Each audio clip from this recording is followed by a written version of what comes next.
Hoy tenemos lo que son igual los milagros de Jesús. Vamos a continuar con los milagros que Jesús hizo y que están en los evangelios, y lo que nos va a corresponder ver hoy es el caso del endemoniado gadareno o el milagro que sucede con esta persona. Lo que es la base bíblica el día de hoy vamos a tenerla en Lucas 8:39. Lucas 8:26-39. Vamos a dar un chance para que lo busquen si lo van a buscar en la palabra de Dios, y ahorita lo leo para ustedes, mis hermanos. Muy bien, mis hermanos, leo para ustedes Lucas 8 a partir del 26, dice así la palabra de Dios. Y arribaron a la tierra de los Gadarenos, que está en la ribera opuesta a Galilea. Al llegar a la tierra, vino a su encuentro un hombre de la ciudad endemoniado desde hacía mucho tiempo, y no vestía ropa, ni moraba en casa, sino en los sepulcros. Este, al ver a Jesús, lanzó un gran grito, y postrándose a sus pies exclamó a gran voz: ¿Qué tienes conmigo, Jesús, Hijo del Dios Altísimo? Te ruego que no me atormentes, porque mandaba el espíritu inmundo que saliese del hombre, pues hacía mucho tiempo que se había apoderado de él, y le ataban con cadenas y grillos, pero rompiendo las cadenas era impelido por el demonio a los desiertos. Y le preguntó Jesús, diciendo: ¿Cómo te llamas? Y él le dijo: Legión, porque muchos demonios habían entrado en él. Y le rogaba que no los mandase ir al abismo. Había allí un hato de muchos cerdos que pasían en el monte, y le rogaron que los dejase entrar en ellos, y les dio permiso. Y los demonios, salidos del hombre, entraron en los cerdos, y el hato se precipitó por un despeñadero al lago, y se ahogó.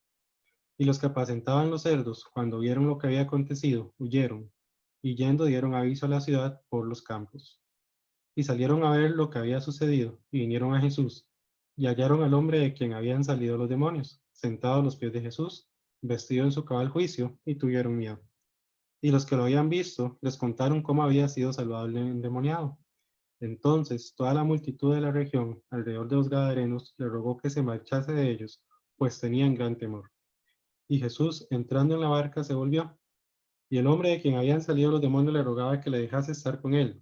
Pero Jesús le despidió diciendo: Vuélvete a tu casa y cuenta cuán grandes cosas ha hecho Dios contigo. Y él se fue publicando por toda la ciudad cuán grandes cosas había hecho Jesús con él. Vamos a poner esta lección en las manos de Dios, mis hermanos, oremos. Padre nuestro que estás en los cielos, santificado sea tu nombre. Te damos gracias, mi Señor, por este día más día que nos has dado, y la oportunidad que nos das de venir ante ti en oración un domingo más, mi Señor, para poner en tus manos esta clase, Santo Padre. Te agradecemos, mi Señor, porque nos provees de tu santa palabra, de tu espíritu, del tiempo y la tecnología para seguir creciendo espiritualmente. Y te pedimos, mi Señor, que tengamos un corazón, y también que estemos dispuestos a guardar y retener en nuestro corazón y mente lo que estamos aprendiendo para aplicarlo en nuestras vidas y ser el testimonio a todas las personas que estén a nuestro alrededor. Te digo, mi Señor, por cada hermano y hermana que está conectado, así como los que no pueden en este momento. Tú conoces los motivos. Te pedimos igual por sus peticiones, acciones de gracias, y te pedimos también, mi Señor, en general, por todos los cultos que se están dando a nivel nacional y nivel mundial de sana doctrina, para que tomes control de cada predicador, de cada maestro, que tu palabra sea proclamada, mi Señor, aún en estos tiempos tan difíciles, y que ante todo seas exaltado, mi Señor, y puedan seguir llegando personas a tus pies. Todo eso ponemos en tus manos, Santo Padre, y te agradecemos. En el nombre de tu Hijo amado Jesucristo oramos. Amén. Muy bien, hermanos. Dice acá en cuanto a la lección: enseñanza y objetivos. El Señor es el único capaz de reparar los grandes daños que el diablo y sus demonios causan en los seres humanos. Objetivos: notar los daños que el diablo hace en los seres humanos y comprender que el Señor es más poderoso que el diablo y todas sus legiones infernales. Ok, introducción. En este milagro de Jesús podemos ver cómo Él le dice a sus discípulos que se dirijan al otro lado del mar de Galilea. En este lugar no había tanta población como donde estaban. Sin embargo, el Señor consideró que era necesario que fueran Él y sus apóstoles. Aunque la palabra de Dios no nos dice exactamente por qué, sin embargo, en mi teoría propia, eso es algo que yo escribí, que si es algo propio mío que yo pienso, cuando Jesús le dice a los discípulos que vayan de una ciudad donde había tanta gente presenciando sus milagros, donde estaban dando tanto testimonio, a otro lugar donde no había tanta, fue porque era la primera vez que todos los discípulos iban a presenciar este tipo de milagro en un endemoniado, ya que anteriormente no estaban los 12 juntos. Anteriormente ya se había dado un caso de un hombre endemoniado que Jesús liberó, pero no estaban todos los discípulos. Después se llama a los 12 y es donde sucede este caso del día que vamos a estudiar el día de hoy.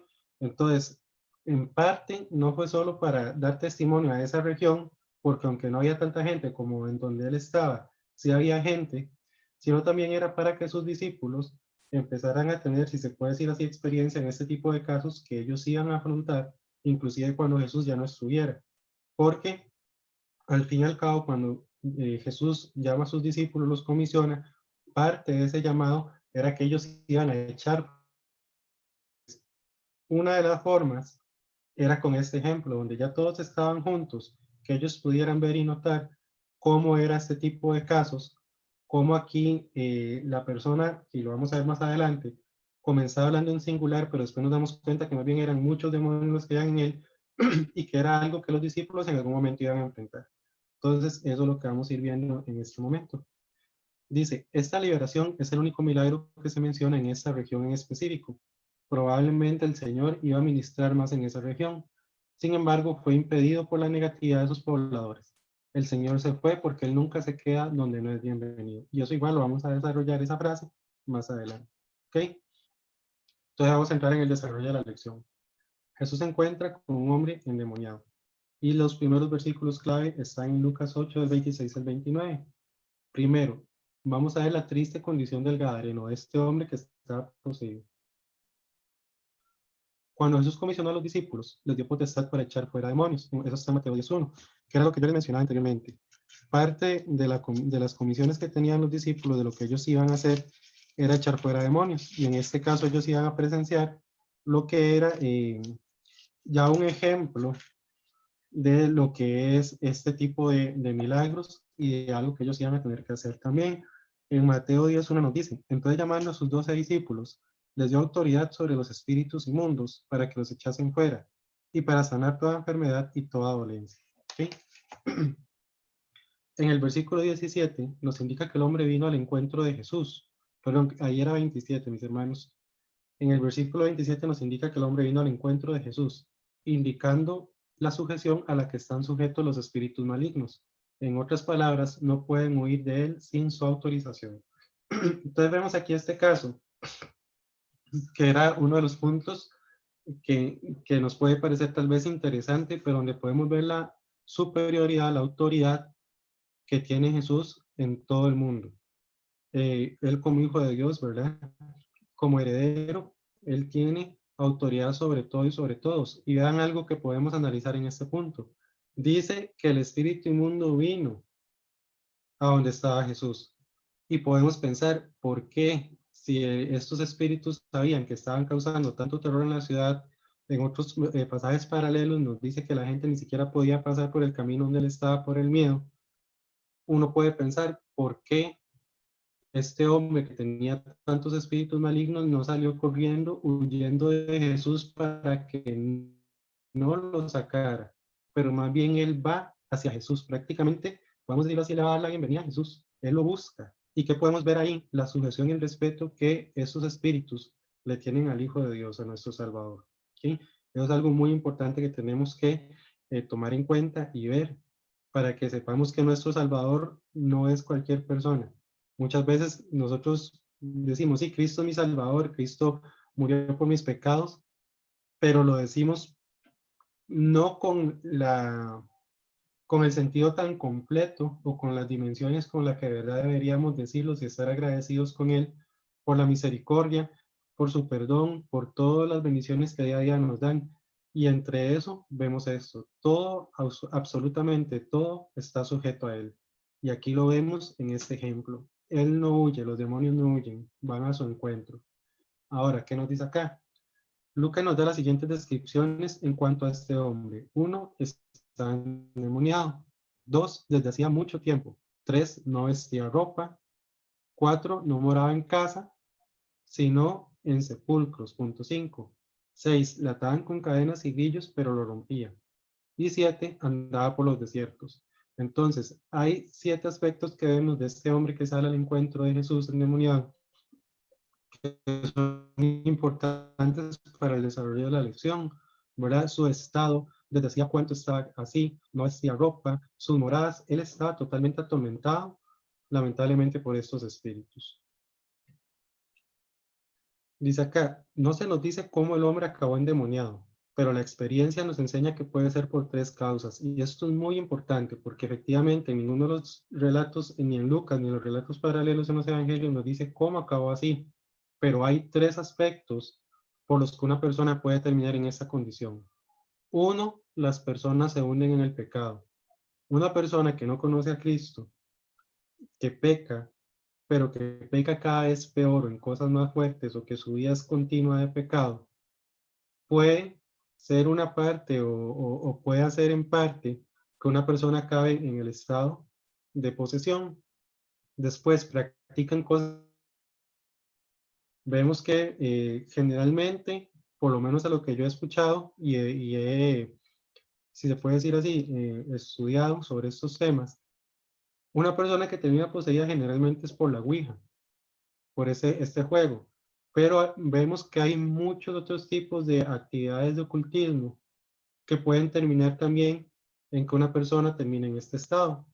Y lo otro, y también muy importante, personas que practican religiones paganas o sectas. Algunas personas enseñan que algunas religiones o sectas son buenas e inofensivas, pero eso no lo enseña la palabra de Dios. Y aquí es donde tenemos que tener mucho cuidado, porque muchas veces también nosotros minimizamos. Ah, bueno, una secta. Yo tengo familiares que están en una secta, llámese adventistas, llámese mormones, llámese lo que sea. Lo único que tengo que hacer es hablarle de Dios y tratar de que esa persona vaya por el camino correcto, por Jesús, que Él es el camino, la verdad y la vida. Pero no tenemos en cuenta que también esas personas, por estar en una secta, pueden terminar en este estado. Entonces vemos que hay tres aspectos muy importantes y en ninguno de ellos se menciona, porque ya lo vimos anteriormente, un hijo de Dios, un cristiano, una persona que ha nacido de nuevo, que tiene el Espíritu Santo morando en él, no puede ser poseído. Ya nosotros somos propiedad de Dios. La palabra de Dios nos dice que somos sellados y ese sello nos dice que le pertenecemos a Dios. Por eso un hijo de Dios, una hija de Dios no puede estar en esta lista. Pero si vemos que hay tres tipos de personas con diferentes tipos de pecado que pueden terminar en el estado que terminó en este hombre. Entonces son tres cosas en las que tenemos que tener mucho cuidado, ¿verdad? Y estar pendientes de familiares, amigos, conocidos, para que esas personas, así como nosotros, puedan llegar a los pies del Señor y no terminen en un estado como terminó este hombre. Después, en cuanto a todavía este primer punto, la manifestación del demonio. Estos demonios son los ángeles apóstatas que junto con Luzbel fueron echados del cielo. Cuando el endemoniado vino donde Cristo sucedieron cuatro cosas. Aquí hay otra lista de cosas que sucedieron cuando, como explicábamos anteriormente, él vino a encontrar a Cristo. Lanzó un gran grito, pero reconociendo la deidad de Cristo y resistiéndose a obedecer la orden que el Señor le había dado. O sea, él llegó antes cuando asustaba a los pobladores de la ciudad. Lo que sí nos da registro la palabra de Dios es que él vino aquí gritando, pero reconociendo que Cristo era el Hijo de Dios y su autoridad. Y también resistiéndose a obedecer porque Jesús ya le había dicho que saliera del hombre, ¿verdad? Él lo reconoce, pero él todavía se resiste a cumplir con esta orden al principio. Después nos dice, cayó a los pies de Cristo. El demonio mismo debe postrarse ante la presencia del Señor. O sea, él cayó a los pies, no se mantuvo en una posición de ataque, no se mantuvo en una posición de voy a hacerle daño, que sabemos que es imposible.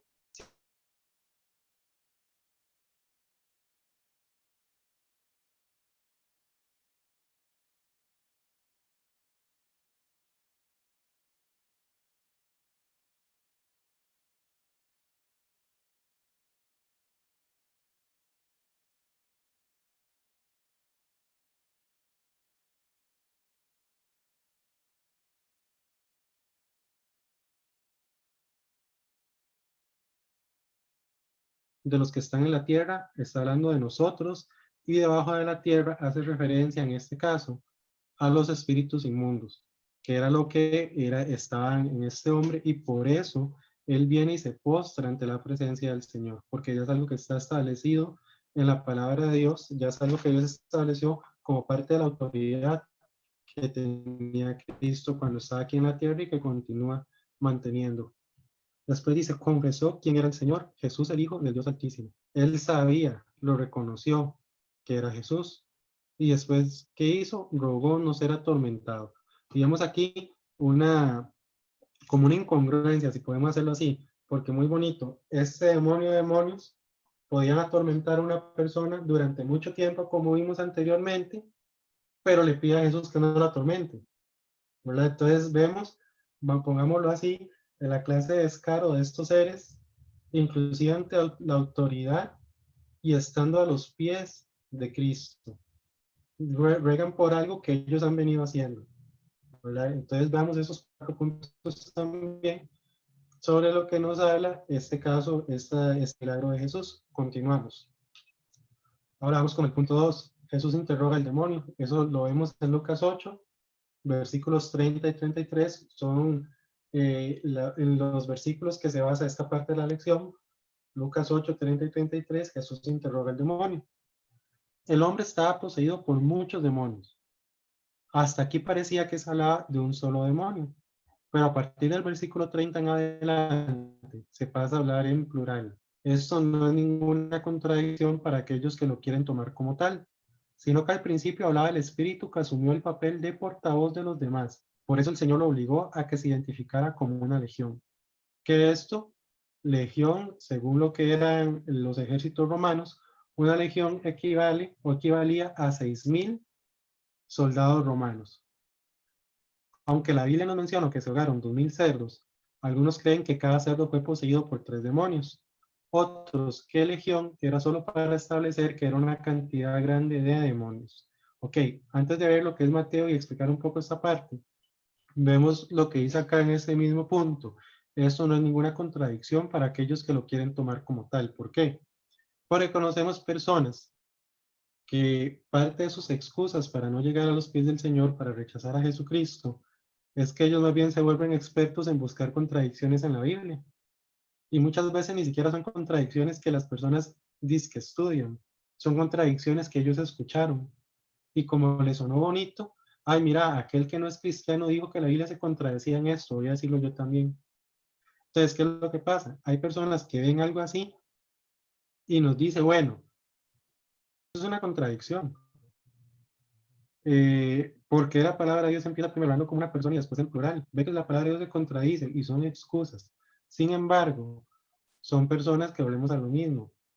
Se quedan con una frase, no estudian el texto, no estudian el contexto, no se preocupan por buscar este tipo de información de por qué pasa a hablar en plural. Y aquí es donde también vemos algo más que Jesús les muestra a sus discípulos para lo que tenían que estar preparados. Que en este caso era que una persona podía ser poseída por muchos demonios. Entonces, ¿qué es lo que pasa acá? Eso es un tipo de duda que, como dicen algunos profesores del seminario, hasta que estemos en el cielo le vamos a poder preguntar directamente a Jesús o a Dios. Hay varias teorías. Unos dicen que cuando este diablo se identifica a todos como legión, pueden ser efectivamente los 6.000 demonios, o que usa la palabra legión nada más para indicar que eran más de uno, pero no a 6.000. Entonces, ¿cuáles son las dos teorías? Que eran solo 2.000 demonios y por eso se metieron en un acto de 2.000 cerdos. O la otra teoría era que efectivamente eran 6.000 demonios, pero que como habían solo 2.000 cerdos, entraron 3 por cada cerdo. Independientemente, cualquiera que haya sido de las dos, que fueran 6.000 y que entraran 3 en cada cerdo, o que fueran solo 2.000 y que se usara la palabra nada más como un ejemplo para identificar la cantidad, habían bastantes. Habían muchos demonios atormentando a este hombre y era algo también que los discípulos tenían que saber, algo que lo que se iban a enfrentar. La referencia de esto, Mateo 12:45 nos dice, bueno, esto empieza del 43, vamos a empezar al 43 para que entendamos por qué puede haber más de un demonio en una persona. Dice, cuando el espíritu inmundo sale del hombre, anda por lugares secos, buscando reposo y no lo halla. Entonces dice, volveré a mi casa de donde salí, y cuando llega, la halla desocupada, barrida y adornada. Entonces va y toma consigo otros 7 espíritus peores que él, y entrados moran allí, y el posterior estado de aquel hombre viene a ser peor que el primero. Así también acontecerá a esta mala generación. Entonces aquí está hablando de que primero uno, después de ese uno se trae 7. Entonces, ¿qué es el ejemplo que nos da? Que efectivamente puede haber más de un demonio o un espíritu humano en una persona. ¿Ok? Y continuamos. Punto B. Los demonios le ruegan a Jesús poder entrar a los cerdos. Dice acá, ellos le rogaron a Jesús poder entrar a los cerdos porque el Señor los había mandado a ir al abismo. Cuando nosotros leemos acá la lectura en Lucas, él le dice que les dice a los demonios esto ir al abismo. ¿Y qué se refería Jesús con el abismo? El sitio donde residían los malos espíritus. El sitio donde si esos espíritus llegaban, si se puede decir así, prácticamente ya no podían salir. Por eso es que ellos más bien le piden entrar en los cerdos, porque ellos dicen, bueno, vamos a los cerdos, por lo menos nos quedamos ahí. Entonces, dice acá, el Señor Jesús les permite entrar en los cerdos por 2 razones. Él sabía que los cerdos no resistirían la presencia de los demonios, perdón, aquí dije cerdos, era demonios. Él sabía que los cerdos no resistían la presencia de los demonios, por lo cual se ahogarían y obligarían a los demonios a irse al abismo. O sea, ya era algo que Jesús sabía. Y también podría ser una reprensión a la gente de la ciudad, ya que si eran judíos, estaban violando la ley de Dios para su pueblo. Entonces, eso ya lo habíamos mencionado el viernes. Hay otra teoría en cuanto a esta lección, que va en 2 aspectos. Uno, que estas personas todas en este pueblo donde estaba ese endemoniado eran gentiles, y que parte del milagro que hace Jesús es igual para que los gentiles reconocieran el milagro de Jesús y lo pudieran reconocer como Salvador. Y lo otro es que era un pueblo donde habían judíos, y según la ley judía, ellos no podían tener cerdos ni comer cerdos porque era un animal inmundo. Entonces, ¿qué era lo que pasaba? Si ellos eran judíos y tenían cerdos, y en ese caso eran muchos porque eran 2000, estaban violando claramente y de una manera muy fuerte la ley de Dios. Prácticamente le decían, Dios, no me importa su ley. Entonces, pero dice acá, podría ser una reprensión a la gente de la ciudad por si eran judíos. Independientemente de los 2 casos, era un milagro que Jesús estaba haciendo. Era un milagro que vieron las personas y era algo para más bien glorificar a Jesús. Y vamos a ver más adelante que esto no sea por parte de esas personas. Pero independientemente de los 2 puntos, de que los 2 puntos sean correctos, el milagro se dio y fue presenciado por varios testigos. La persona que estaba poseída, los habitantes del pueblo y los discípulos, que es algo también muy importante. Todos los milagros de Jesús, ya lo habíamos mencionado antes, él tenía testigos. Él nunca hizo nada sin tener un testigo, sino todos los testigos podían dar fe y testimonio de que Jesús verdaderamente era el Hijo de Dios. Lamentablemente en esta ciudad no iba a suceder así. Entonces continuamos. La liberación del endemoniado. Punto A. La gente lo encontró sano. Primeramente, intentemos imaginar la escena de los cerdos tirándose al mar. Sería algo aterrador. Era imposible que los que no conocían al Señor permanecieran tranquilos ante aquel suceso. Los que apacentaban los cerdos más bien huyeron dando aviso a todas las partes de lo que había sucedido. Entonces vamos a ir primero a este punto. Igual nosotros, imaginémonos nosotros estando en alguna finca, en alguna granja, donde hayan muchos cerdos y a la par hay un río grande, y veamos simplemente que de la nada todos los cerdos van y se tiran y se matan. Y no era uno, no eran 10. O sea, imaginámonos estar ante la presencia de 2000 animales de este tipo grandes cometiendo autosuicidio. ¿Verdad? Ya era algo impactante del cual los discípulos, Jesús y varias gente, los que cuidaban estos cerdos, estaban siendo testigos. Y vean que aquí dice, más bien huyeron dando aviso a todas las partes de lo que había sucedido. ¿Qué podemos notar aquí? Uno, Jesús, el endemoniado y sus discípulos estaban cerca de estos cerdos y de las personas que los cuidaban. Dos, estas personas no solo habían presenciado el acto de los cerdos tirándose, habían presenciado la liberación de esta persona endemoniada y posiblemente habían visto cómo esta persona llegó a encontrarse a Jesús, cómo esta persona pegando gritos lo declaró como el Hijo del Dios Altísimo habían visto todo esto, pero aún así, ellos lo que van a dar aviso es de que los cerdos se murieron, no del milagro completo. Y aquí es donde igual nosotros tenemos que tener cuidado muchas veces cuando damos testimonio, que muchas veces nosotros nos sentamos en el yo, nos sentamos en que yo vi, yo esto, y al fin y al cabo el milagro es de Dios y la honra y la gloria tiene que ser para Dios. Y gracias a Él también, si hizo un milagro del cual yo fui partícipe, sea el que sea, un milagro de salud, un milagro X, o sea, Dios me usó como un instrumento y yo tengo que hacer testimonio para glorificarlo a Él. Pero esas personas ven toda la escena, ven todo el acto y simplemente van a decir lo que pasó con los cerdos. Y ahí es donde está también parte del gran problema. Dice acá, allí los habitantes de la ciudad donde estaba el Señor se encontraron lo siguiente: el hombre que había sido liberado sentado a sus pies, además vestido y en su juicio cabal. Y más bien esto los asustó más que su estado anterior.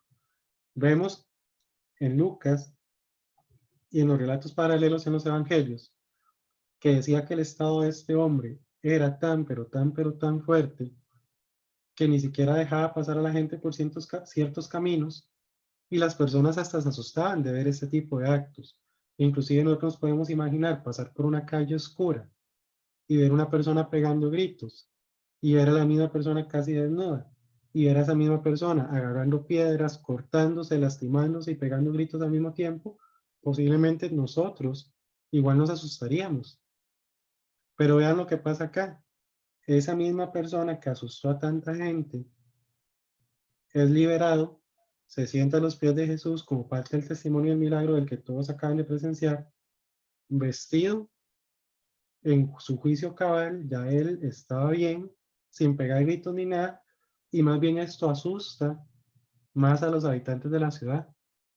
Vemos aquí, y esto es un ejemplo también de las personas que rechazan a Cristo, que muchas veces, y se mencionaba el viernes y lo voy a volver a mencionar, nosotros vemos, o por poner ejemplo, porque a todos nos tiene que haber pasado con familia, con amigos de trabajo, conocidos y demás, que tal vez conocemos personas o hemos sido personas que estaban en algún pecado y cambiamos. Vamos a poner un ejemplo: alguien que estuvo en el alcohol o en las drogas y esa persona deja el alcohol, conoce de Dios, esa persona, llegan los amigos y le dicen, pero usted ya no toma, y esa persona le dice, no, Dios me rescató, Dios me sacó del mundo del licor. ¿Y qué es lo que le dicen los amigos y la familia? Qué miedo usted. Tal vez hasta nosotros hemos oído esa frase hacia nosotros mismos. Pero qué miedo usted, ya no toma. Pero qué miedo usted, ya no fuma. Pero qué miedo usted, ya no roba. Y más bien le dicen, le da miedo que uno deje de hacer cosas malas en vez de sentirse felices porque llegamos a los pies del Señor. En vez de sentirse felices y decir, llegaron a los pies del Señor, ya no están detrás de un vicio que los puede llevar a la muerte, ya no están detrás de algún pecado que pueda hacer que se lastimen, que queden mal, llegaron a los pies del Señor y más bien hasta se ven cambiados, se ven bien vestidos, se ven totalmente sobrios, pero lo que nos dicen las personas es que miedo usted. Y ahí es donde vemos lo mal que está la sociedad. Inclusive, ahorita con el coronavirus, tal vez hayan personas que hayan aceptado a Cristo como Salvador, lo hayan reconocido como Salvador, le hablen amigos y demás y familiares, no, me di cuenta que lo que dice la palabra de Dios es cierto, esto es parte de los juicios de Dios, yo lo reconocí como Salvador. ¿Y qué le van a decir? ¿Qué miedo usted? ¿Qué miedo usted que le tiene miedo a una enfermedad que no existe? ¿Qué miedo usted que tiene miedo a un libro que solo habla de cosas malas para la humanidad? Gente que no se da la tarea de estudiar la palabra de Dios. Y lamentable escuchamos eso. Les da mal miedo ver a la persona bien que verlos en el estado anterior. No les daba miedo ver una persona borracha tirada en la calle, no les daba miedo ver una persona drogadicta, tal vez con una sobredosis, no les daba miedo ver una persona robando, pero en esas personas llegan a los pies del Señor, recomponen su vida, eso sí les da miedo. Y a eso es lo que tanto usted como yo nos tenemos que enfrentar Y eso es lo que tanto usted como yo tenemos que llevar a los pies del Señor. Personas con esa mentalidad que tal vez pueda ser difícil. Para nosotros como humanos sí, para Dios no. Por eso es que nosotros tenemos que pedirle sabiduría y discernimiento a Dios en estos aspectos cuando vayamos a evangelizar, porque muy posible nos topemos con un famoso, qué miedo usted. Pero nosotros no podemos tener miedo porque mayor es el que está en nosotros que el que está en el mundo. Y por eso tenemos que ponernos en las manos de Dios a la hora de evangelizar, de testificar y todo esto, porque vamos a topar con ese tipo de personas. Y ante ese miedo, tenemos que saber responderles con la tranquilidad que da la palabra de Dios, para que ellos sepan que ni la palabra de Dios, ni el Espíritu Santo, ni Dios tienen que tener miedo. Continuados, mis hermanos. El hombre sañado deseaba ir a Jesús. Aquí podemos encontrar 5 puntos sobresalientes. 1. El testimonio de los que apacentaban los cerdos. Sin imaginarlo, se convirtieron en mensajeros del Señor al ir a la ciudad a contar lo que habían presenciado. El impacto del milagro fue tal que tenían que contar lo sucedido. Los testigos, perdón, sí, los testigos difícilmente pueden quedarse callados. En los evangelios vimos varios casos de personas sanadas a los que el Señor les dijo que no contaran nada e igual lo hicieron. Entonces vemos que, como les mencionaba anteriormente, esto que sucedió, si se puede decir así, casi que fue a medias, ¿verdad? Porque vemos que si estas personas hubieran contado el milagro detallado como era y lo que habían presenciado, no creo que hubieran querido echar a Jesús. Pero vemos que lo rechazan, que es el punto que vamos a seguir. ¿Y por qué es que lo rechazan? Porque se cuenta un milagro a medias, porque se cuenta algo mal. Pero hay algo que sí sucedió, fueron testigos. Independientemente contaran el milagro completo o no, sí contaron parte de lo que sucedió. Y eso es lo que es un testigo. Tiene que contar, tiene que decir. Pero si nosotros vemos casos de la vida real, cuando se llama un testigo tiene que decir la verdad completa. Un testigo tiene que decir todo lo que presenció, todo lo que vio, tiene que aportar todas las pruebas posibles.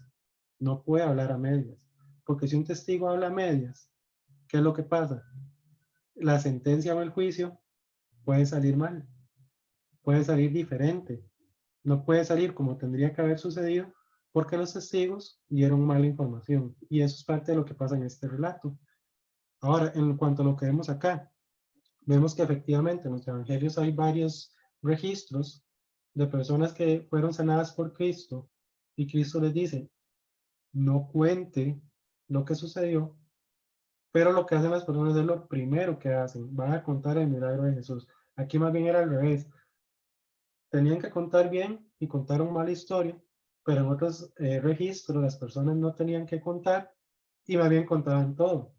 Y gloria a Dios, solo Jesús sabe por qué Él no quería en ese momento específico que no se contara los milagros. Yo tengo una teoría de por qué Jesús no quería o le decía a algunas personas, no cuente tal milagro, pero aún así lo hacían y lo decían de verdad. El punto es ese, los testigos tienen que decir la verdad y tienen que contar todo por completo. ¿Ok? El rechazo hacia Cristo. Tuvieron la oportunidad de escoger entre el Hijo de Dios y los cerdos, y eligieron los cerdos a pesar del milagro presenciado, que es algo más que evidente eh, con este registro, esta historia bíblica, este milagro. Ellos prefirieron a los cerdos, porque si no hubiera sido así, ellos no le dicen a Jesús, déjenos, váyase. Pero ellos rechazaron a Cristo, rechazaron todo lo que había sucedido. ¿Por qué? Porque preferían a los animales, preferían que una persona llegara y los asustara en la calle, preferían ver a una persona lastimándose, preferían ver a una persona gritando, preferían ver a una persona medio desnuda que ellos podían pensar está loco, que la tranquilidad que da Cristo.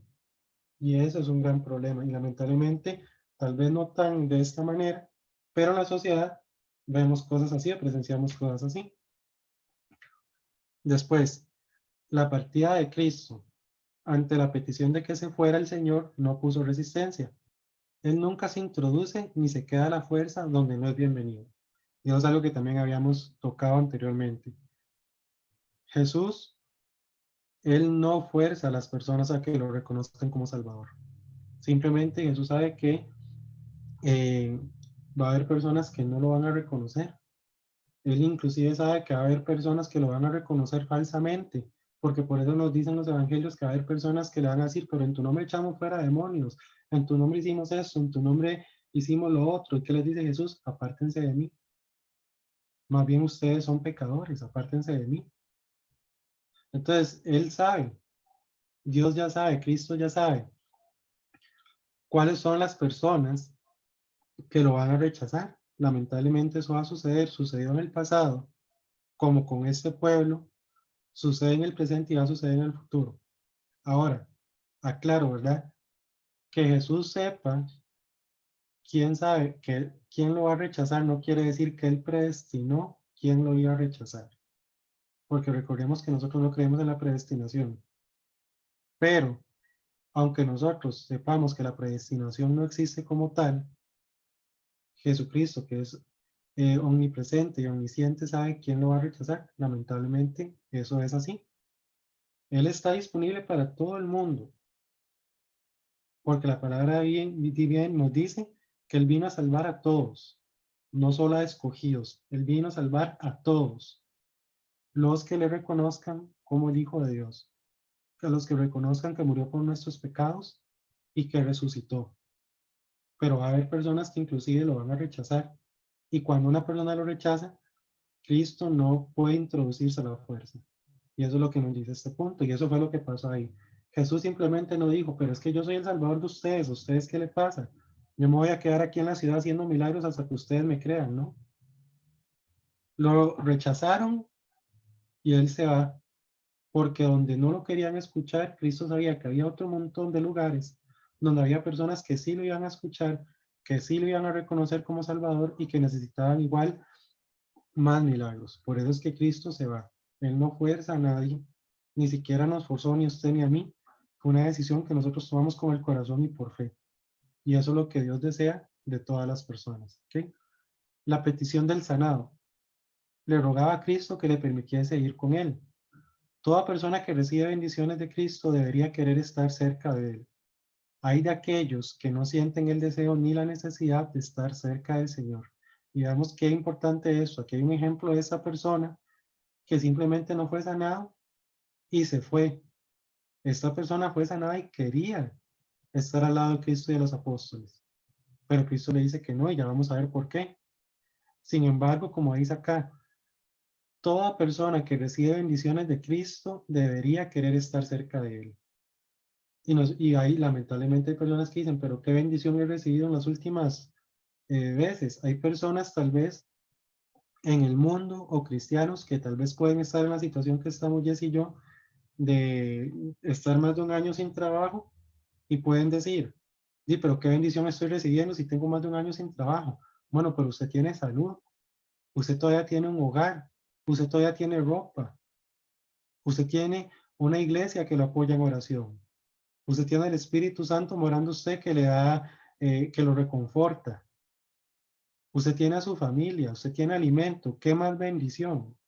Cuando hay personas que ahorita están muriendo en unidades de cuidados intensivos sin la familia, nunca se pudieron despedir y peor, están muriendo sin Cristo.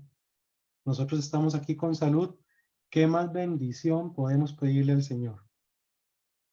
¿Y qué nos tiene que ayudar esto?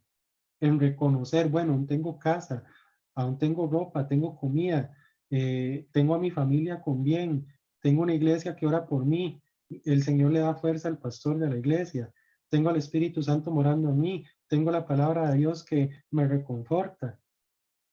¿Qué más puedo pedirle yo a Dios?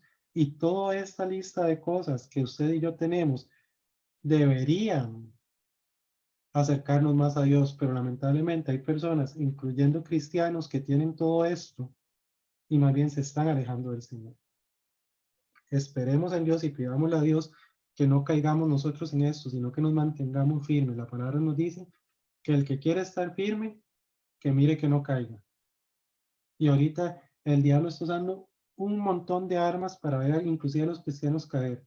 Don Rafa es un ejemplo de eso. Él, el día de que fuimos a la vela de la hija, Él nos dijo a Jesse y a mí, a varias gente que estaba ahí, el diablo con esto quiere verme derrotado, pero yo no le voy a dar gusto al diablo, porque yo sé que mi Dios es más fuerte que el diablo. Hay personas que están perdiendo familiares, están perdiendo empleos, están perdiendo un montón de cosas, pero nunca vamos a perder a Dios, nunca vamos a perder el Espíritu Santo, nunca vamos a perder la comunión con Dios mediante la oración. Y eso es lo que Dios quiere de nosotros, que nuestra fe sea tan grande que sepamos que Él siempre va a estar a nuestro lado. Él no quiere que nosotros, por las situaciones que suceden el diablo, sea enfermedad, sea perder familiares, sea eso, nos volvamos de Él. Sino Él quiere que con todo esto que está sucediendo nuestra relación sea aún más fuerte. Y eso es lo que tenemos que tomar en cuenta. Y punto 5, la orden del Señor. El Señor deseaba que el hombre se convirtiera en su heraldo, y así lo hizo, ya que dio su testimonio por toda la ciudad y por toda Decápolis. El Señor no le permite ir con él, pero tampoco le dice, no hable de este milagro. Y aquí está el punto muy importante. En los evangelios vemos otros milagros donde él le dice a la gente, no cuenten nada, no hablen. Para aquí le dice, no me siga, pero vaya testifique. Y en el relato de Marcos vemos donde dice que vaya primero a su casa con su familia. Y ya después nos habla de Decápolis, que Decápolis era un lugar donde que constaba de 10 ciudades y eran ciudades helenizadas, que eso quiere decir que tenían influencias griegas de todos los dioses griegos y demás. Y todo esto lo que hacía era que las personas estuvieran desviadas de lo que era todo lo que tenía que ver con el Señor.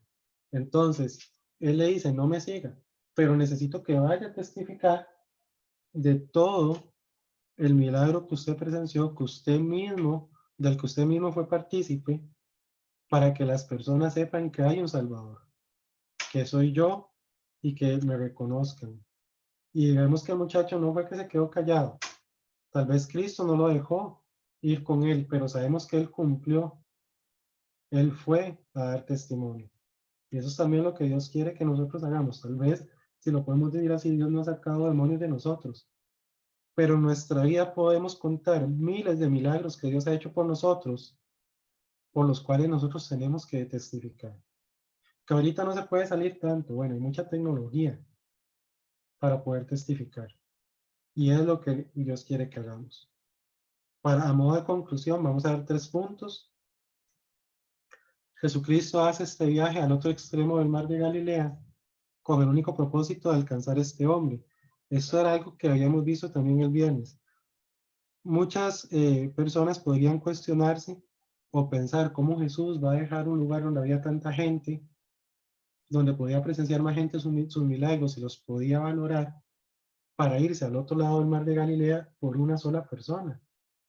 Bueno, Cristo está disponible para todos. Y esa persona endemoniada era uno de esos todos. Y no solo esto, sino que también los discípulos tenían que presenciar este tipo de milagros para la parte de la comisión que Jesús les había enviado. Por eso era que Jesús va a salvar a este hombre. Después, hubiera sido más conveniente para Jesús quedarse donde estaba y así alcanzar con el mensaje las multitudes. Pero el Mesías va y cruza el mar con la idea de alcanzar a un hombre que era un peligro para la sociedad. Nadie, con excepción de Jesucristo, se hubiera ocupado de este individuo. Y muchas veces es lo mismo. Vamos a testificar o vamos a hablarle a las personas de Cristo, pero nosotros somos selectivos. Yo voy a hablarle de Cristo a la persona que se vea de saco y corbata. Inclusive hay personas que pueden llegar a pensar, yo voy a hablarle de Cristo a la persona de la que yo sepa, puedo sacar una ventaja, puedo sacar, si se puede decir, es un premio. Pero si de esa persona que está ahí yo no puedo sacar nada, ¿para qué le voy a hablar de Cristo? Nosotros no podemos ser selectivos porque Cristo no lo fue. Donde muchas personas le tenían miedo, Cristo va para hacer este milagro. Y después nos dice, este es uno de los aspectos más atrayentes de la historia. Jesucristo deja todas sus ocupaciones con el fin de encontrar a este hombre. Y vemos que ni siquiera Cristo tuvo que tomarse el tiempo de buscarlo para encontrarlo. Él mismo llega a los pies de Cristo a recibirlo en condición de posesión, sí, pero ahí nos demuestra la sujeción de sus espíritus ante el todopoderoso Hijo de Dios. Entonces, mis hermanos, gracias a Dios, esta fue la lección del día de hoy. Ahorita voy a continuar con algunas preguntas. Pueden abrir micrófonos, ¿verdad? Y igual, después de las preguntas, si alguien tiene algún comentario, si alguien tiene alguna duda, con mucho gusto lo vamos a responder. Yo ahorita sale tiempo de comentarios y preguntas. Entonces, voy a indicarles lo que era la primera